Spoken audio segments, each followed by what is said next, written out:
Over the years, the Dodgers have made a number of blockbuster trades. We've seen them pull off deals to acquire superstars like Manny Ramirez, Adrian Gonzalez, and Mookie Betts, just to name a few. They've made so many deals to acquire MVP and Cy Young caliber players over the years. But what if I told you there was a trade that could have gone down that would have added a name to that amazing list? A trade that might be considered one of the best in Dodgers history, and a trade that could have helped the Dodgers win a World Series. Unfortunately, it's a trade that never went down, but it's a trade that 100% should have happened.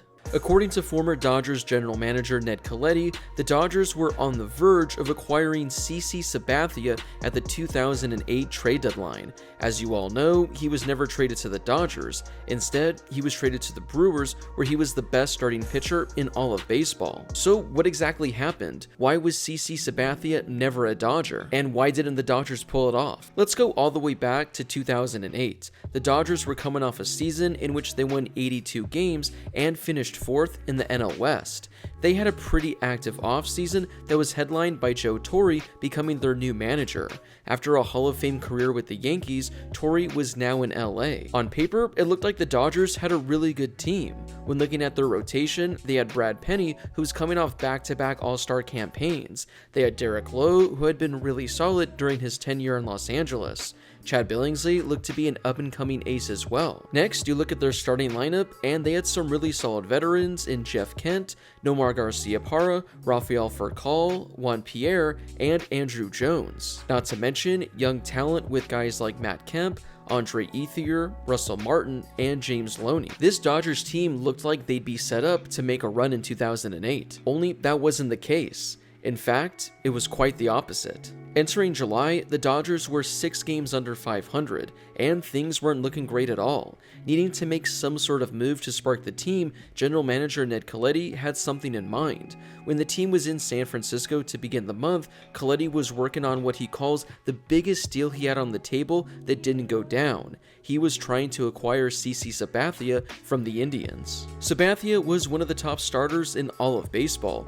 He was only 27 years old and had already been a 3-time All-Star and a Cy Young Award winner. He took home the award the year prior in 2007. He was having an okay 2008 campaign, still posting solid numbers, but not like the numbers he had in 2007 or even 2006. In 18 starts, he had gone 6-8 with a 3.83 ERA. His ERA plus was 111, and he was striking out 1 batter per inning. Again, some solid numbers, but he would have been a huge addition to the Dodgers starting rotation. After making a call and talking with the Indians, it looked like a trade was about to go down, only it never happened. Here's what Ned Colletti told ESPN's Buster Olney about the deal and why we never saw it happen. And I was trying to get from Cleveland CC Sabathia, about an 8-player deal that I thought we could walk to the end. It may have taken one more player from our end, but Chris at least led me to believe that we had a legitimate chance to get CC Sabathia, who was going to be a free agent after that season. I talked to Joe Torre, who was our manager. I went down to see him early in the day, and I said, we've got our owner Frank McCourt coming in tonight, and we got to see if we can convince him to give us the blessing to do this deal. So Joe and I met with Frank, and I ran the deal past him, and also the financial considerations of it. He was concerned about giving up 5 prospects, and he vetoed the deal. He wouldn't let us do it. But that's the biggest one that got away, because I think it would have changed our course. It would have changed our entire rotation. As if every Dodgers fan out there didn't have enough reasons to hate Frank McCourt, well, you can add this one to the list. The Dodgers had a chance to acquire one of the best starting pitchers in all of baseball. I mean, they were on the 5-yard line, but Frank McCourt shot it down. In the deal, the Dodgers would have also acquired Jamie Carroll and Casey Blake. The Dodgers ended up acquiring Casey Blake a few weeks later anyway. And in that deal, they parted with Carlos Santana, who would have gone to Cleveland in the proposed CC Sabathia trade. Also, speaking of Casey Blake, something entirely random, my girlfriend loves him, he's her favorite player. I don't know how many Casey Blake jerseys you've seen out there, but in case you've never seen one, here's the first. At the time, there were numerous reports saying that Frank McCourt's reasoning was due to financial issues with the trade. However, he denied those reports. It's just totally false. The players didn't match up, and that's just the way it was. Trades are complicated, and the Indians weren't just going to give us 3 players. They were asking for something in return. The point being that in this deal, the give and the get just didn't match up. So if you take the prospects out of it, Frank McCourt didn't want to take on $8 to $9 million, even though it meant bringing in one of the best starting pitchers in all of baseball. In addition to landing CC Sabathia, the trade as a whole would have been really beneficial for the Dodgers, as they could have added some really key pieces as well. The Dodgers didn't have an answer at third base, as Nomar Garciaparra had dealt with numerous injuries that year and appeared in only 50 games. Rafael Furcal hadn't played in 2 months, and the team didn't know if he'd even return that season. It would have been a great trade for the Dodgers. Instead, it never happened. It's actually kind of funny because Jamie Carroll ended up becoming a Dodger as well, but not during that same year. The Dodgers signed him as a free agent later on. Now, the Dodgers still ended up making some moves that summer, including a pretty massive one a couple weeks later when the Dodgers acquired Manny Ramirez from the Red Sox. Now, are you ready for this bit of information? According to Ned Coletti, the players that were involved in that Manny Ramirez trade weren't involved in the proposed Cleveland trade. So yeah, the Dodgers could have acquired both CC Sabathia and Manny Ramirez that July. But again, they didn't. Is that when we acquired Manny Ramirez on the 31st of July, who probably had as good a stretch run as CC had, the deal that we made with Boston, those 2 players were not involved in the Cleveland deal. We could have made both deals. Wow. So we could have had CC, Casey Blake, Jamie Carroll, and Manny. It's the one that when you say, what's the one that got away? It's clear to me the one that got away. It's okay though, because like I mentioned earlier, CC Sabathia was having just an okay season with Cleveland. His ERA was just under 4, so it's not that big of a deal, right? Yeah, about that. CC Sabathia went on to have one of the more dominant stretches we've seen from a starting pitcher over the last couple of decades.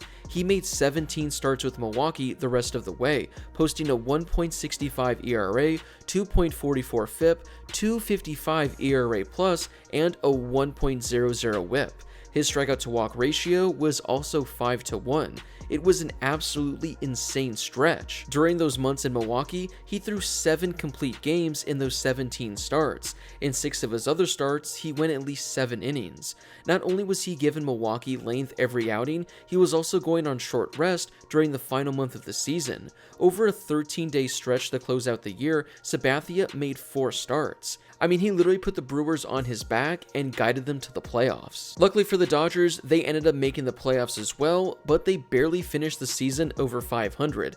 It helped that the rest of the NL West completely sucked that year, because in most cases, they wouldn't have made the playoffs with that many wins. The Dodgers did end up sweeping the Cubs and advanced to the NLCS for the first time since 1988.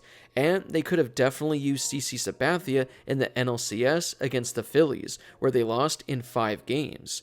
With the exception of Chad Billingsley, who got absolutely lit up in both of his starts, the rest of the rotation did pretty well.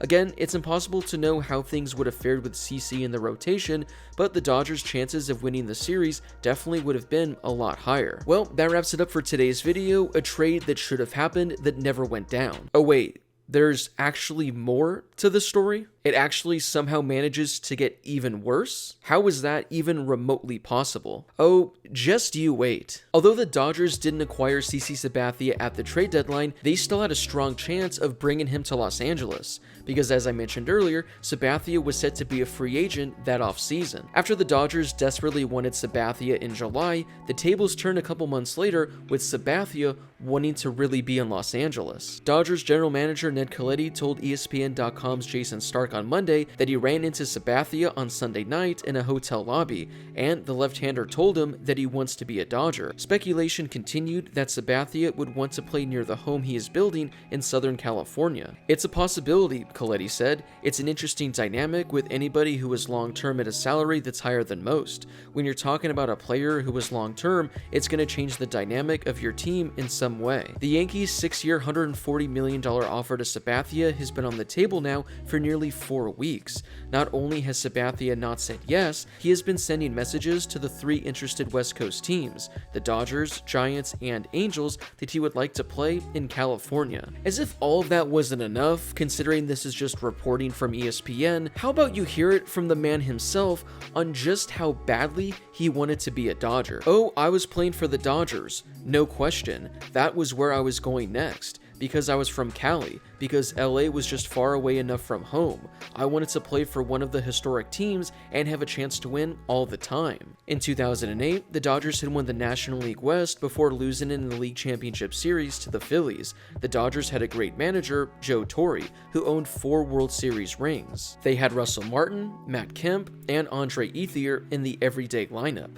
What the Dodgers needed was an ace to go with Chad Billingsley, Hiroki Kuroda, and this 21-year-old kid named Clayton Kershaw. Perfect setup for me. I was going to spend a couple of months over the offseason visiting all these other teams, go to the winter meetings in Vegas, acting like I was shopping around, and try to have the other teams drive up the price, then sign with the Dodgers. Hell, I would sign with the Dodgers even if the price didn't go up very much, though I sure wasn't telling them that. All I cared about was signing with the Dodgers. In the hotel lobby, I bumped into Ned Colletti, the Los Angeles GM, and I told him I wanted to be a Dodger. He said he didn't know if they could offer me enough years. We shook hands, said we'd talk again. But to my amazement and disappointment, no meeting with the Dodgers ever happened. We only sat down with the Yankees, the Mets, and the Red Sox. Frank McCourt, the Dodgers owner, called me once or twice, but the conversation seemed like he was going through the motions. The Dodgers never made an offer. Their lack of interest hurt bad, and the whole free agent process, the uncertainty, was ripping me up. That night at about 3 a.m., I couldn't sleep, so I went over to my friend D's room, woke him up. We were sitting in the dark, talking, and I was crying. "I need your help. I don't know what to do. I have no idea. I feel like I'm being pulled apart. I want to sign with the Dodgers, but they don't want me." Oh man. When doing my research for this video, this was actually the first time I ever heard about this. I remember years back learning about the potential trade that never happened, but I never knew that CC Sabathia wanted to be a Dodger this bad. I mean, I don't really remember that many players in general who wanted to be Dodgers this bad. I mean, I think CC Sabathia wanted to be a Dodger more than a lot of us did when we were in Little League. Yeah, I'm starting to get a better understanding as to why so many people hate Frank McCourt. I mean, when all this was going down, I was like 12 years old, so I didn't really understand the significance at the time, but as the years have gone on, boy oh boy. Well, as you all know, CC Sabathia went on to have a Hall of Fame career while with the Yankees. He'd finish inside the top 4 of Cy Young voting during his first 3 seasons with New York. Overall, during his 11 years, he won 134 games and had 1,700 strikeouts. Just imagine if the Dodgers had a prime CC Sabathia paired with a Clayton Kershaw, who was, you know, one of the best pitchers in all of baseball already at the time. I mean, that 1-2 punch, I can't believe we never got it. This just makes me appreciate the current state of the Dodgers that much more, because I know for a fact that this current ownership group would not have let this go down. I mean, there's no chance this would have ever happened. If this ownership group was there in 2008, CC Sabathia would have been a Dodger. I mean, the Dodgers had a trade set up. Even after that fell apart, they had him telling them he wanted to be in Los Angeles. Despite both of those things, CC Sabathia went and had a Hall of Fame career with another team. Well, that wraps it up officially for today's video. Were you aware that CC Sabathia wanted to be a Dodger this badly? And were you aware that the Dodgers had a trade lined up that never went down? If you guys haven't done so yet, don't forget to subscribe to my YouTube channel. If you love the Dodgers, this is definitely the place for you. I'll be posting more videos like this in the future, along with lots of other great Dodgers content. So if you're a Dodgers fan, make sure to hit that subscribe button and turn on those notifications so you never miss a video. Also, if you enjoyed this video, I'd greatly appreciate it if you gave it a thumbs up. It takes only a second to do, and it really helps out the video, and it helps share it with other Dodgers fans. And it really helps my channel grow as well. Also, if you guys would like to support me and this YouTube channel, you guys can become subscribers to my Substack page. I post all of my articles over there, plus I offer a lot of great benefits and perks. One of the fan favorites is a Twitter group chat that is filled with lots of Dodgers fans, where we're talking Dodgers 24/7 in there. I'm also going to offer a lot of great features as well, including Q&A priorities, and you guys can give me video suggestions for future videos. You guys can also have first access to watching all of my videos over there as well. So again, if you want to read all my Dodgers articles and support me as well, you guys can go to blakeharris.substack.com. Alright, I think that wraps everything up. Again, thank you guys so much for watching. I really do appreciate it, and I'll see you all in my next video.